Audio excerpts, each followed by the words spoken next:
Hi, we're here with Joel Peterson of the famed Ravenswood Winery out of California at the Zinfandel Advocates Producers Convention here in Seattle. And Joel, just wanted to start off by saying welcome to Seattle. Thanks for coming and hanging out, checking out our beautiful weather. Delighted to be here. It's a unique climate you have up here. It feels just like Sonoma today. There you go. Hey, tell us a little bit about how you got so passionate specifically about Zinfandel. Well, you know, I grew up drinking European wines, and my father taught me to taste when I was 10, and wasn't much happening in California, but every once in a while you'd trip across a bottle of Zinfandel that was pretty interesting. And most of those bottles, you know, were from pre-Prohibition times or just after Prohibition. Mm-hmm. So they always sort of intrigued me. And then I had the good fortune to learn winemaking from a guy named Joseph Swan in the early 70s, who I thought was making, you know, some of the best Zinfandels being made at that time. So really had an opportunity to learn about the potential of the grape, learn about the old vineyards that had been, you know, sort of the foundation of California for many years. So it really gave me an opportunity to do something I thought that was interesting. I could have made Cabernet or some variation on that, but it would have meant that I was competing with Robert Mondavi, which wasn't really a good strategy. So if I could make Zinfandel and I could do it well, I could be a relatively big fish in a small pond. Not that I ever expected to be a big fish, but it turned out that way. Yeah. Tell us a little bit about some of the areas of California that you're most particularly excited about in terms of the quality of Zinfandel grapes coming out, and maybe some future areas that we should keep an eye on as wine drinkers. Well, Zinfandel, of course, has been in California for a long time, so it's got a long history. And that history has really produced some winners and some places that weren't so good. I think that the first place that Zinfandel was planted was really Sonoma County. And Sonoma County has sort of varied climates, but marine-influenced areas, and produces really exceptional wines, whether it be Alexander Valley or Dry Creek or Sonoma Valley or Russian River Valley. They're all really quite good. You know, Napa Zins are good, but there's not that much Zin planted in Napa anymore. You know, Cabernet's kind of become the dominant grape. Mendocino produces interesting Zinfandels. Tends to be higher toned, more raspberry in character. Obviously, the Amador foothills are an area that, you know, people really like. It has what I call the cherry cola character and great structural capacities with the granitic soils up there. And of course, Paso Robles has this wonderful sort of deep berry quality with this kind of earthiness that comes from that particular location. So really unique locations, unique flavors. You know, there's some sort of minor areas that are producing really wonderful wines. The Contra Costa area has these sandy soils that produce really unique wines. And more is now coming out of Lodi. So you're seeing some of those old vines out there. I do an old vine Lodi, which is the average age of about 85 years old, which are really interesting wines. They tend to be softer, they tend to be more forward, but they're very drinkable, really good wines. For somebody out there that might be just hung up on a certain red grape like Cab or Merlot or even an Argentina Malbec, if you could sit down and talk with them, what would you say to them as far as being a good reason of why they should not just check out a Zinfandel, but perhaps, you know, open up their palate a little bit and start drinking more of it? Well, you know, I think the first thing you need to know about wine is that the beauty of wine is that it's diverse. It comes from a lot of different places, and it's made from grapes, and the grapes really truly reflect, you know, different soil types and different people's personality and different cultures, and that's a good reason just to taste different wines anyway, because it's much more interesting. Now, Zinfandel itself is really California's grape. It's a grape that thrived in California, really found its home in California, and it's the unique wine of California. And it comes in different variations of flavor, but still, you know, very Zinfandel-like. It's very pleasing. It goes really well with food. If you like Mediterranean foods, if you like Asian food, Zinfandel is a perfect match. It's really good. Yeah. What is the single most pivotal bottle of wine that you can recall that you've had in your life that's like maybe it was a life-changing moment, religious experience, if you want to call it that? Oh, interestingly enough, I've had several of those, but probably one of the most memorable is, you know, perhaps the least well-known. I had a bottle of 1957 Chateau Forcha, which is Chateau Neuf de Pape, in about 1972, and I said, wow, this is about as good as wine gets. It was just magical. It had come out of my father's cellar. He had held on to it. He died the year before, so it was like a little message from him. It actually had my name on it. He was actually planning to give it to me somewhere along the way. Wow. And it was magic. It was truly magic. Yeah, I've tasted many old wines. One of the more memorable tastings was a pre-phylloxera claret tasting. Wines were just fascinating. This whole notion of whether wines were better before they were put on rootstock, on their own roots. I'm not sure I could have told you that, but I can tell you the wines were, like shockingly good. You brought up the issue of soil variances and that kind of stuff between sites. What do you do as a winemaker to make sure that your wines truly reflect a sense of terroir? Because it seems like so many winemakers, especially in the commercial, mass-produced wines, it's all heavy-handed. It all kind of tastes the same. What are some of the steps that you do at Ravenswood to make sure that that grape is truly reflective of that site?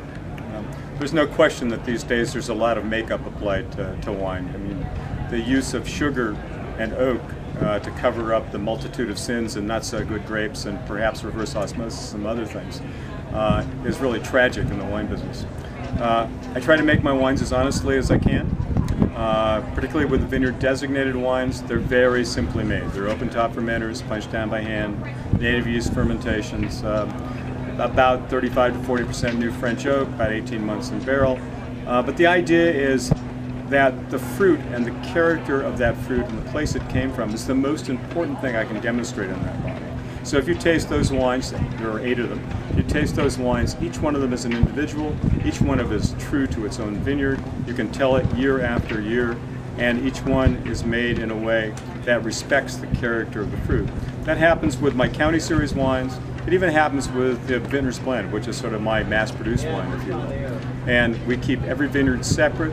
We blend them as sort of separate entities rather than throwing them all in big tanks and looking at them. And we work every year to improve the character of the vineyard. So those things are really key to me. That's what wine is really about. It's about the flavor of the grape and the uniqueness of the location. Even if that location is broadly based like a California appellation, you want it to taste like the grape. You want it to taste like where it came from. One of the things we at Winefoot are big advocates of is encouraging people to try wines from as many different regions as they can to expand their palate and that kind of thing. What are some of the things that you do personally in your own private wine collection that keeps your palate fresh, on the edge? You have an idea of what every different region of the world's doing, because ultimately at the end of the day you're competing with everybody. Once you're on the store shelf, that's where the competition's at. I actually like to consider it collusion. Yeah. There's not enough wine in the world. There's not enough people drinking wine in the world. So if we all do a better job of it, the chances that we'll sell more wine is much greater. That's one of the reasons that Zap is here. Well, we're all technically competitors, but the truth of the matter is we're all collaborators. It's the rising tide raising all boats, if you will. Mm-hmm. But my own private cellar, I constantly am looking at different people's wine. I have the good fortune to have a 28-year-old son who's in the process of getting his MW. He actually just passed the tasting test for that. But the good news about that is we have to learn about all the wines in the world, and we have little father-son competitive tasting tests, where he'll bring 3 wines, to the house, and I'll bring 3 wines, and we'll put them in brown bags. And the first guy to get all 3 right, wins the tasting contest. Yeah. Of course, I used to beat him all the time, but no more. He's actually much better than I am now. But it does keep you fresh. It keeps you thinking about wines, and if you taste them with no preconceived notions about what they are, if you taste them in brown bags, it really allows you to sort of divorce yourself from what you think about a wine and just let you taste it, let you think about it, let you evaluate it on the correct basis, I think. And I collect my wines on that basis. And I collect wines that I think are really interesting and unique and really are reflective of where they came from. So if you brown bag it and it passes the Joel Peterson test, then you'll go ahead and buy more of that. Absolutely. Yeah. What might be a couple of wines in your selection that people you think might be the most surprised by that you own? Well, I think they might be surprised that I have things like Marsanne in my collection, or I have whites, aromatic whites from Alsace. I think that most people think of me as a sort of a red wine guy, but I really love white wines as well. They're really interesting. But look, at the core of my collection, of course, is reds, and there's probably not too many surprises there. Obviously, it's got some good Rhones. It's got great California wines associated with it. Probably less of the high-end Australian wines. Not that I dislike them, it's just that I just haven't done a lot of collecting of them. Many of them have more oak than I prefer. but you know, no, not a lot of surprises. You know, I like good wine, and good wine is pretty self-evident most of the time. There you go. Well, we're here in Seattle, Washington State, so I have to ask, what was the last Washington wine that you had that you thought just kind of knocked your socks off? Well, you know, I've had a significant number of them. You know, Oak Cellars is certainly, you know, one of the ones that I go to frequently these days.